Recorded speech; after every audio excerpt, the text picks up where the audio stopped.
Hey, I'm an innocent bystander. They saying I drove a getaway car, but I cannot see. I'm legally blind. That's my story. I'm sticking to it. I'm innocent. Come on this way. Huh? You can see though, right? I'm legally blind. I can see, barely. I'm innocent. I ain't do nothing. I don't know what's going on. All I know is my side of the story. I can't tell no other story. I'm innocent. And Mama, I love you. P.O.P. all the time. Right, these all good pimp squad, baby, for life. With Nip Hustle. Big shout out to SPR, Spotter Low. You know I'm in the black box. Had to come through, tap in, show love one time. Yeah, y'all make sure y'all subscribe. Stay tuned. All that. What's happening to the black folks in the black box? Shout out to the Viral Way podcast. We finna react to their reaction to this Hispanic podcaster saying some racial things about African booty scratchers and things of that nature, right? They don't often play clips of what they're reacting to, but I'm pretty sure they're going to articulate it well as to what the issue is, hopefully. And they just don't assume that the listeners are aware of what has been said or stated, or maybe they will play a clip. With no further ado, let's see what my partners from Long Beach and these disrespectful SA podcasters have been up to. We've been getting all the comments, all the DMs, all the requests of the fans, the supporters, the black community asking us to respond to the racist Hispanic podcasters who've been clout chasing off of Blueface. I know y'all seen the clip. Everybody's seen the clip. And I was going to respond days ago. I actually started to go live and the live started jamming up. So I'm glad that it did, because sometimes you got to use your absence to make your presence felt. Sometimes you got to use your absence to make your presence felt. A lot of people was taking our presence for granted as being the forefront forerunners for the culture, period, point blank. West Coast, East Coast, down South, we are the front runners for the culture as far as speaking up for our people, for sure. There are a lot of other figures who do speak up, but none as stern, real, raw, and uncut as us. And the reason we chose not to respond right away is because we wanted to sit back and let y'all see how many of y'all favorites that y'all be bigging up, who be acting like they for the culture, pump faking like they for the culture, and seeing that they was going to speak up. And as the days went by, Lord behold, Adam 22 had to speak up from the lack of the culture on the West not speaking up. Not only that, they trying to throw the blame on Adam. Which is crazy, because all Adam did was call out the hypocrisy that we've been calling out from day. Vladim then sat up there and played with the N-word right in front of Brick Babyface with Rosenberg. Vladim don't get no pass by trying to stir up more controversy by pointing out something that was said. His intentions are not pure. I rock with the homies, but trying to give Adam points, especially in this scenario, not gonna happen. One. So the same thing we've been saying from day one, the same thing that caused the fans to call us racist from that community, all while the people from our community who have voices and platforms did not say a word. They sat back, watched us get labeled, watched them try to blackball us and all that. Nah, you can't say. You gotta be more introspective when you say everybody. That's why I stay away from absolutes. Don't say everybody. You know I'm riding with the movement. Said nothing. So if y'all ain't heard the clip, I'm not even gonna name this goofy. Go ahead. And let me say one thing. And I don't want to hear this now, because you know we got all the rhetoric of that's them niggas from Long Beach, and that's the reason why they feel some type of way. And right now the world is unfolding. You see things clear, more and more clear every day. We just been seeing it. And niggas can act like they don't see it. Man, I don't mind the experience of some Long Beach Keyways, having them be more keen to the climate of another culture toward us.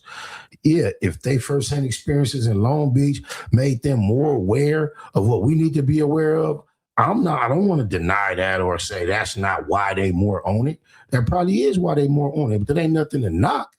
That's something to be grateful for, that we got some people that have dealt with this so close up that they know what not to ignore, what they know, that they know what to acknowledge, what they know what to react to, they know what to point out, they know what perspective to approach it from without being apologetic, and I appreciate that. Because otherwise, you'll be dealing from another perspective of people who haven't seen such raw, true expressions of how a large, vast majority of them feel and think toward us. But I thought stand-up niggas don't ever sit down. Ooh, and a lot of y'all been sitting down. And before you play it, I think the whole narrative of trying to start something needs to be put to bed. Like trying to blame Adam for starting drama that was already started by dude for being racist. And what is the Save Adam campaign about, man? Adam don't give a fuck about black people. We are dealing with a black issue. If Adam happens to burn in the rubble, so what? Who gives a Adam don't even respect your God, sir. He doesn't even believe he exists. So sitting here speaking up on behalf of Adam in a black / Hispanic issue is irrelevant, unnecessary, and I'm not going to call it anything derogatory because I respect the people on this panel. But especially in a moment like this, fuck Adam.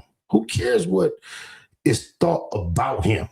Podcast just doesn't make sense. So I feel like every time it's this black and brown narrative and somebody goes on a podcast or says something and calls out the black community, whenever somebody responds, whether it's y'all, whether it's Adam 22, whoever it is, people jump on that person immediately and be like, yo, why are you starting it? As if somebody didn't already say something and now we are just addressing what was said. So I feel like that narrative surrounding this whole situation needs to be deaded because, again, everybody was minding their business. Let's keep it 100. Nobody gave a fuck about nothing going through their day-to-day. Y'all went on that podcast and brought up the whole Blueface thing because he's cracking one of y'all women. Let's keep it 100. And that's why y'all got mad because... Remember when Lefty Gunplay did all that, screwing his face up, talking about how much he would not appreciate his daughter messing with one of us and how disgusting it would be. Everybody still welcoming him with open arms. They was talking about this particular podcast was talking about this a couple weeks ago when she linked up with Blueface. So they've been trying to get this out. They've been itching for this. And now that niggas finally say something, or not even niggas, Adam 22 says something, y'all want to jump on him and make it look like he's trying to start a feud or point of... That is his only motivation, man. You think Adam 22 has this passion for black people to be treated fairly when he sit right up there talking about the Nickerson Gardens? Come on, man. Adam. A magnifying glass on something that motherfuckers have been saying for weeks. So that just needs to be deaded. And this is their tactic, that gaslighting. The same thing when P-Face made the video and everybody got mad at us for speaking up about it. Oh, he was 13, he was 14. It was a long time ago. Oh, leave him alone. He's trying to rap. It's always the gaslighting, making you seem like you the problem when you address the real problem, which is what the fuck keep coming out of their mouths. And it's going unchecked because a lot of these soft-ass niggas out here is using that audience for clickbait. A lot of these niggas is selling their souls for these clicks, for these likes, for these views. Selling your soul ain't just getting fucked in the ass. Selling your soul is also letting your community be disrespected on a major platform while platforming the people that's disrespecting your community and not using your platform to speak up. And you just keep coming and dancing and smiling and acting like we building these big bridges. And then you got fucking people like Duno on your platform talking about, yeah, without the Mexicans, this shit'll be over with. And niggas don't even say nothing. Like, come on, when are y'all going? I mean, y'all repeated after Tupac when he said it. It wouldn't be LA without Mexicans. That's where they get that from. I mean, hey, we got to learn how to have our own thing, period, point blank.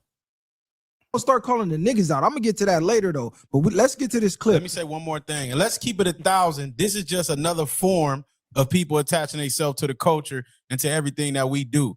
If we are not as relevant as y'all say it is, or y'all don't need the blacks or people in our culture to get involved in that, then don't use somebody in the rap industry or predominantly a famous person to attach yourself to. If you don't give a fuck and you don't fuck with blacks or won't fuck a black, why are you even speaking on it? It makes zero sense outside of you clout chasing, and this is what they wanted. A great point. Exactly. And the only reason we're speaking is to raise the awareness and because of the request from the fans, because really we all should just ignore their ass, put them on goofy time and let them fade out because they not shit without us, period, point blank. Yeah. They're not nothing in this culture without us because this is our culture, and I'm saying that. But Adam don't get no point for saying Hey, you just gonna let those Mexicans talk about you like that?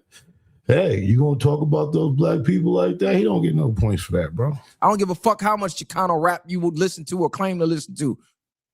But yeah, I'm not even gonna name this goofy. Y'all can go look up his name or whatever, but I am gonna play the clip.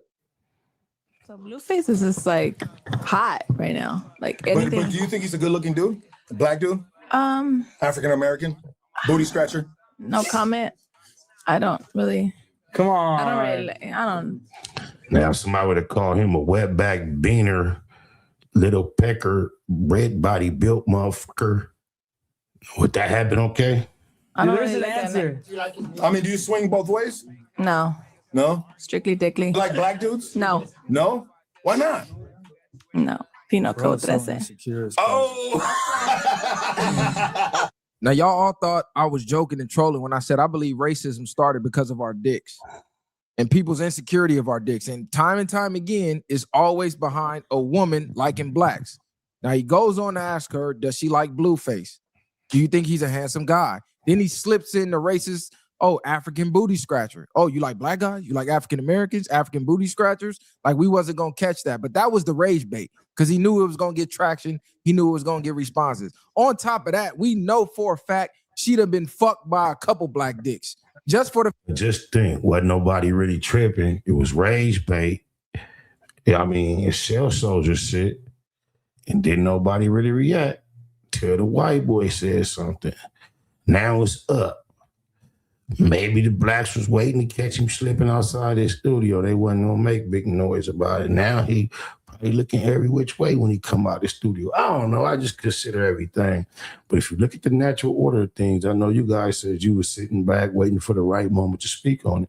However, the natural progression was nobody really tripped. So his rage bait failed because we really don't give a what he looked like, trying to have all them tattoos on his face like that make him tough, and it really make him look like a Punani. He looks out of shape. He looks harmless, unable to deal with the original man. He seems insecure just by the idea. Remember, I was on American Cholo and he said the BBG, the big black guy, this is a big sloppy motherfucker. He still's intimidated by the big black guy with the BBG with the BBC.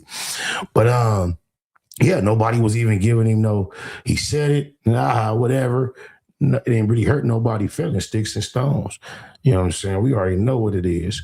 Mano y mano, without the numbers overloaded in their favor, they're friendly and over on my mama through the history. It's been the way the system is ran and all that. But can't ignore the white boy got it stirred up. Even according to y'all, my niggas. fact of how much she was hesitating to answer. And then she said, oh, no. And he said, why? Not because I'm not attracted to black men. Not because I ain't never fucked with a black man. She said it's against the penal code of the gang she's from, which is why I kept telling y'all we can't fuck with them until they address the anti-black shit. Because y'all claim black and brown, go to jail, and then you run with the white fucking neo-Nazis. I've been saying this since day one. Now y'all seeing this live. She's telling y'all I can't fuck with them because it's against our rules. But we all know we done all fuck one of them. I done damn near fucked the Chongo bitch before. And they NK. So we know what the fuck go on behind closed doors.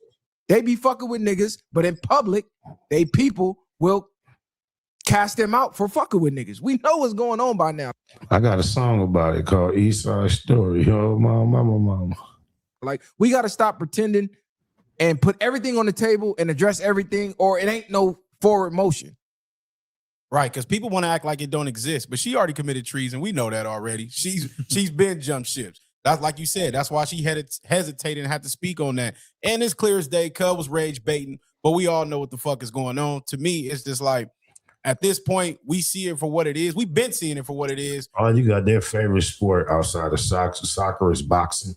You add up the Mayweather record with Gervonta Davis, with Andre Ward, and add Terrence Crawford.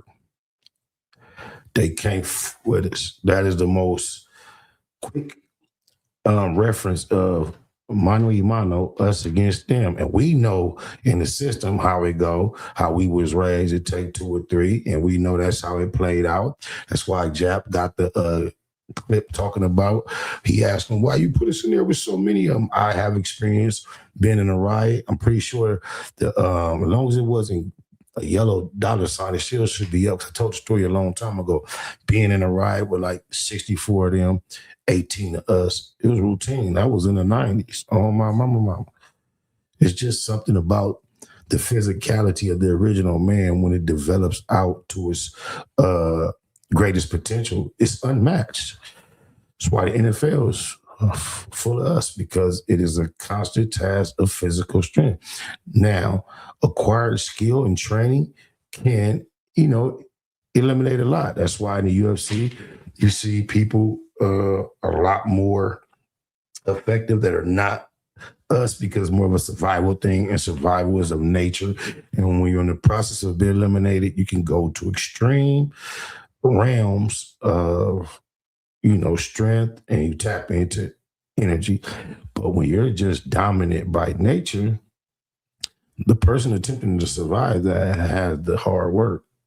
But it's like talking about it. How often is this going to really do something? We understand y'all want people to respond to it and speak up, but at the same time, niggas got to be moving on one accord. We can't be the only ones. Yeah, niggas got to be having some type of unison and draw the line. They're going to draw the line on you without even thinking twice about it. The fact that y'all would shout out Vladimir before your Eastie Keyway, we got to be a little more on code, man. Vladimir has absolutely nothing to do with this conversation other than instigating, antagonizing, and stirring up tension. Just think, if we as a community had gotten to the point where we're going to overlook that buffoonery and not address it, and now we have addressed it because he triggered it or sparked it, I don't see how that can be a positive thing for us to even be aware of. We allow it to happen. Now, if we were going to just have a delayed reaction, that's cool. Then if that's the case, I don't know why Vladimir's name is coming up. You blatantly, they don't respect you at all. And they feel like it's no type of consequences. There are no repercussions for disrespecting you as a man, as black people in general. To do the African booty scratcher thing and just be like, you slipped that in there. It wasn't a slip up. It was a rage baiting tactic to get us doing what we doing now. Now they going viral and don't give a fuck because niggas gonna still fuck with them after this. Niggas will probably still go up there and sit with them niggas. No, they will, man. I don't usually use the homies' whole content. Please go over to the Viral Way. Catch the rest of their commentary. They have very introspective perspectives on almost everything they talk, man. Got much love for them. And yeah, y'all, we got to quit letting people treat us like whatever and steady smiling in their face. We got to realize there's nothing wrong with having some intimate spaces that only belong to us. Imagine the fool LA Icon was crying about a lack of inclusion at the pop-out, and then his comrade is out here speaking derogatory, talking about African booty scratchers, and no one from their community is being standing in correction of him or telling him he's wrong. They all support that. I even seen Blue Devil from the Hater World react to it without speaking against it. He tried to bring an example of something that happened old and all that. That's fine. If it's like that, it's like that. But just quit crying about not being invited to the pop-up, even when Kendrick gave burnt out, bunk ass, garbage ass Lefty Gunplay a moment to be on one of the biggest albums of our generation. And he used 4 bars from a black artist he stole from Neighborhood Crip. If y'all don't knock it off, I just seen a party, some essays, dodge it up. They getting it in the backyard doing their thing. Guess what they was playing? I'm a dog. Man, we the life of the party, even when we not there, invited or wanted. It's crazy. Niggas spent all these years on the block. Niggas spent all these years on the block and ain't got nothing to show for it. And then what a nigga do got to show, a nigga got on my own. So what I need you niggas for? Now I start to look at y'all like enemies. So in all reality, like I said, we gotta humble ourselves and we gotta come together, man. We gotta love each other. Cause that's what it's really about. Cause man, black people, we if we got the strongest, we the strongest. Like in jail, nigga, on God, they separate us. It's 14 blacks to 72 Mexicans in there. And I told the police, I said, why y'all put us in there with all these Mexicans?